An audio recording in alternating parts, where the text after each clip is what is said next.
Vacancy form YouTube channel के सभी दर्शकों को जय श्री राम। दोस्तों, आज का वीडियो आपका भारतीय थल सेना की भर्ती से संबंधित है, जिसमें हवलदार और नायब सूबेदार की भर्ती आपकी निकाली गई है। दोस्तों, यदि आप इस भर्ती से संबंधित पूरी जानकारी चाहते हैं तो वीडियो को पूरा जरूर देखें, ताकि आपको इस भर्ती के विषय में सभी बातें सही से पता लग सके और आपका कॉल लेटर आपको प्राप्त हो सके। इस वीडियो में आपको इस भर्ती से संबंधित सभी शर्तों के अलावा फार्म को किस प्रकार से आपको भरना है वह भी बताया जाएगा, इसलिए वीडियो को ध्यानपूर्वक अवश्य देखें। दोस्तों, यदि आप चैनल पर नए हैं या अभी तक आपने चैनल को सब्सक्राइब नहीं किया है तो चैनल को सब्सक्राइब कर लें और बेल आइकन को ऑल पर सेट कर दें, ताकि जब भी इस चैनल पर कोई भी नई वीडियो आए तो उसका नोटिफिकेशन आप तक पहुंच जाए।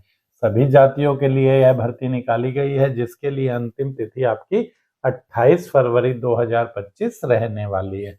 भारतीय थल सेना यानी इंडियन आर्मी के द्वारा यह भर्ती निकाली गई है, जिसमें हवलदार और नायब सूबेदार के लिए केवल पुरुष आवेदक अपना आवेदन भेज सकते हैं। ऑफलाइन यह भर्ती रहने वाली है।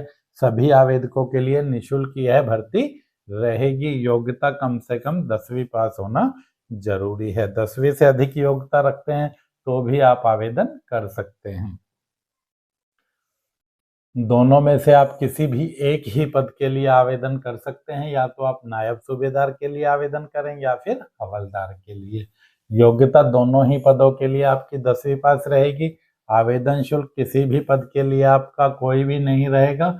आयु सीमा की बात करें तो आवेदक जो भी आवेदन कर रहा है उसका जन्म 31 मार्च 2000 को या इसके बाद तथा 1 अप्रैल 2007 को या इससे पहले हुआ होना चाहिए। यानी कि 31 मार्च 2002 से 31 मार्च 2000 से 1 अप्रैल 2007 के बीच जिनका जन्म हुआ है वह इन पदों पर भर्ती के लिए अपना आवेदन भेज सकते हैं। शारीरिक स्तर की बात करें तो हरियाणा, पंजाब, चंडीगढ़, दिल्ली, राजस्थान और पश्चिम उत्तर प्रदेश, जिसमें मेरठ और आगरा डिवीजन आते हैं, यदि आप वहां के पुरुष आवेदक हैं तो आपका कद 170 सेंटीमीटर होना चाहिए। पूर्वी उत्तर प्रदेश, बिहार, पश्चिम बंगाल, झारखंड और उड़ीसा के आवेदक हैं तो फिर आपका कद है वह कम से कम 169 सेंटीमीटर होना चाहिए।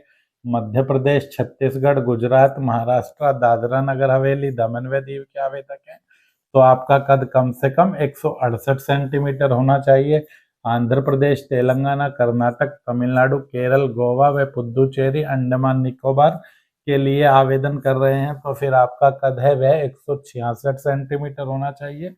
गोरखा या लद्दाखी हैं तो फिर आपका कद 157 सेंटीमीटर कम से कम होना चाहिए। इसके अलावा यदि आप अन्य किसी राज्य से संबंधित हैं तो आप विभागीय विज्ञापन में देख लें कि आपकी हाइट है वह कितनी मांगी गई है। अधिकतम हाइट है वह 170 सेंटीमीटर है, बाकी राज्यों की हाइटें 170 से आपकी कम ही रहेंगी। इसके अलावा आवेदक का वजन है वह कद के अनुपातिक होना चाहिए और सीने में कम से कम 5 सेंटीमीटर का फुलाव भी होना जरूरी है। पुरुष आवेदकों को यहाँ पर 16 मिनट की दौड़ करनी होगी, जो कि 5 मिनट 45 सेकंड में करनी होगी।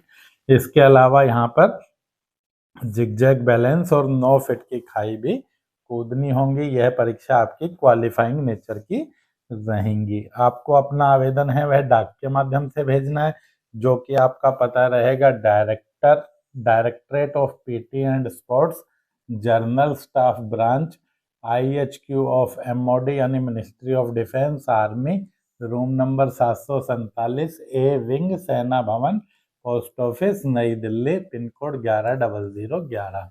इस पते पर आपको केवल डाक के माध्यम से अपना आवेदन भेज देना है। आवेदन के साथ आपको सिर्फ 3 ही डॉक्यूमेंट लगाने हैं।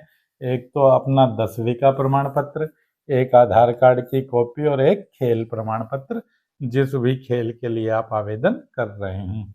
बाकी भर्ती के लिए आपको अपने मूल दस्तावेज साथ लेके जाने हैं, जिसमें आपको 10वीं का प्रमाण पत्र लेके जाना है। आरक्षित वर्ग से संबंधित हैं तो आपको जाति का प्रमाण पत्र लेकर जाना होगा। इसी तरह से आपको अन्य भी डॉक्यूमेंट यहाँ पर बताए गए हैं, जो कि आप विज्ञापन में पढ़ सकते हैं या फिर यहाँ पर आप इसका स्क्रीनशॉट ले सकते हैं। टेलीग्राम चैनल पर भी यह विज्ञापन डाला हुआ है, वहां से भी आप इसको देख सकते हैं। चैनल से जुड़ने का लिंक आपको इस वीडियो के डिस्क्रिप्शन में मिल जाएगा। जिस लिफाफे में आप आवेदन डालकर भेज रहे हैं उस लिफाफे के ऊपर आपको डायरेक्ट एंट्री हवलदार या नायब सूबेदार, जिस भी पद के लिए आप आवेदन कर रहे हैं उसका नाम लिखना है। साथ में विद इन ब्रैकेट आपको स्पोर्ट्स इनटेक 3/2024 भी लिखनी है। दोस्तों, यह भर्ती आपकी विवाहित पुरुष नागरिकों के लिए ही है तथा सिर्फ खिलाड़ियों के लिए ही यह भर्ती आपकी रहेगी।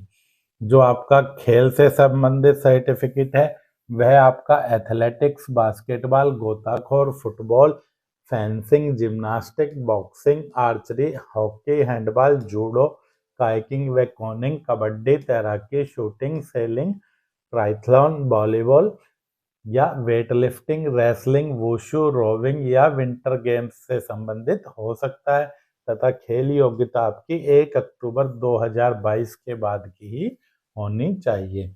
ऑफिशियल नोटिफिकेशन यदि आप देखना चाहें तो इंडियन आर्मी की वेबसाइट joinindianarmy.nic.in पर भी आप इसे देख सकते हैं। टेलीग्राम चैनल पर भी आप हमारे पर देख सकते हैं। टेलीग्राम चैनल सिंगल प्रकाशन के नाम से, जो आप सर्च करके टेलीग्राम से जुड़ सकते हैं, या फिर इस वीडियो के डिस्क्रिप्शन में लिंक है, वहां से भी आप टेलीग्राम चैनल से जुड़ सकते हैं। इस फार्म को डाउनलोड करने का लिंक भी वीडियो के डिस्क्रिप्शन में है, वहां से भी आप फार्म को डाउनलोड कर सकते हैं। फार्म आपको किस प्रकार भरना है, देखिए यहाँ पर आपको एक फोटो अपना रंगीन चिपकाना है। फोटो का बैकग्राउंड आपका सफेद हो, साथ ही फोटो आपका 1 महीने से अधिक पुराना नहीं होना चाहिए। यहाँ पर आपको मेल लिखना है, इस बार फीमेल की भर्ती आपकी नहीं है। नेम ऑफ गेम में जिस भी गेम में आपका सर्टिफिकेट है उस गेम का नाम लिख देना है।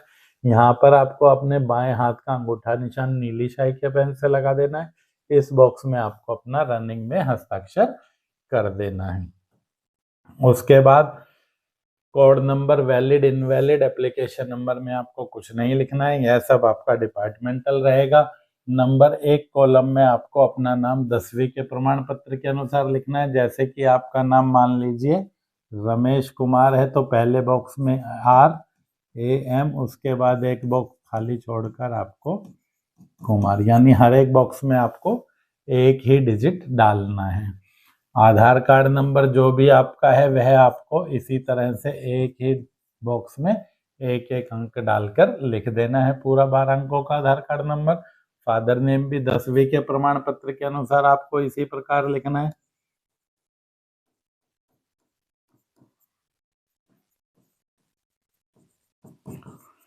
नाम के बाद एक स्पेस आपको यहाँ पर खाली छोड़ देना है। परमानेंट एड्रेस भी आपको पिन कोड के इसी तरह लिख देना है। स्टेट, पिन कोड, डिस्ट्रिक्ट, तहसील, पुलिस स्टेशन सभी आपको यहाँ पर डाल देना है। कॉलम नंबर 5 में आपको अपना प्रेजेंट एड्रेस, कॉलम नंबर 6 में आपका अपना मोबाइल नंबर, चाहे तो इसमें आप लैंडलाइन नंबर है तो लैंडलाइन नंबर भी डाल सकते हैं। कॉलम नंबर 7 में आपको अपनी ईमेल आईडी डालनी है। ईमेल आईडी आप छोटे बड़े अक्षरों में जैसे भी डालना चाहे डाल सकते हैं। कॉलम नंबर 8 में आपको अपनी योग्यताओं का विवरण डालना है, जो कि आपको 10वीं से आरंभ करते हुए देना है। पासिंग ईयर आपका 10वीं का क्या रहा है सबसे पहले वह आपको डालना है। अथॉरिटी आपका, यानी कि आपके बोर्ड का नाम, किस स्टेट से आपने एग्जाम पास किया है उस स्टेट का नाम, आपके सर्टिफिकेट का सीरियल नंबर डालना है आपको, रोल नंबर नहीं डालना है। मार्क्स ऑब्टेन्ड और टोटल मार्क्स डालना है, साथ ही परसेंटेज आपको डालना है। 10वीं से अधिक योग्यता है तो 12वीं भी आप इसमें डाल सकते हैं। ग्रेजुएट पास हैं तो ग्रेजुएशन भी आप इसमें डाल सकते हैं। नंबर 9 कॉलम में आपको नेशनलिटी में इंडियन लिखना है। नंबर 10 कॉलम में आपको अपनी जन्म तिथि अंकों में लिखनी है। जैसे आपकी जन्म तिथि मान लीजिए 10 दिसंबर 2002 है तो आपको सिर्फ 2002 इस तरह से नहीं लिखना, सिर्फ आपको 02 यानी कि लास्ट के 2 डिजिट ही लिखने हैं, क्योंकि यहाँ पर DD यानी दिन, MM यानी महीना, YY यानी कि वर्ष के 2 ही अंक आपको डालने हैं। अगर YYY 4 बार लिखा होता तो फिर आपको पूरा डालना होता। कॉलम नंबर 11 की बात करें तो इसमें आपको अपना मैरिटल स्टेटस डालना है, तो यहाँ पर आपको अनमेरिड पर ही टिक करना है, क्योंकि भर्ती आपकी अविवाहित पुरुषों के लिए ही है।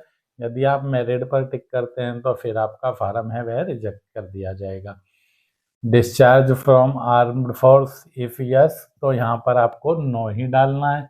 डेट ऑफ एनरोलमेंट, यदि आर्मी में पहले कभी हुआ है तो उसका date of discharge, reason of discharge, तो ये कॉलम वहाँ पर नो डालने के बाद सारे ही आपके नॉट एप्लीकेबल रहेंगे, यानी कि किसी भी कॉलम में आपको कुछ नहीं लिखना है, सभी में आप नॉट एप्लीकेबल लिख सकते हैं। कॉलम नंबर 16 में आपको अपना स्पोर्ट्स डिसिप्लिन, जिस भी खेल से आप संबंधित है उस खेल का नाम लिखना है, और साथ ही आपको अपनी कैटेगरी का सर्टिफिकेट खेल का लगा देना है। लेवल आपको लिखना है, इंटरनेशनल लेवल था, नेशनल लेवल था, अचीवमेंट आपका क्या रहा खेल में, वह आपको कॉलम नंबर 17 में भरना है। इसी तरह कॉलम नंबर 18 में आपको अपनी पहचान के 2 निशान अलग अलग भर देने हैं। उसके बाद आपके डिक्लेरेशन है, और डिक्लेरेशन के बाद आपकी सिग्नेचर है, यहाँ पर आपको अपना सिग्नेचर कर देना है। यहाँ पर आपको अपने पेरेंट्स से, यानी माता या पिता में से किसी भी एक का हस्ताक्षर करा लेना है।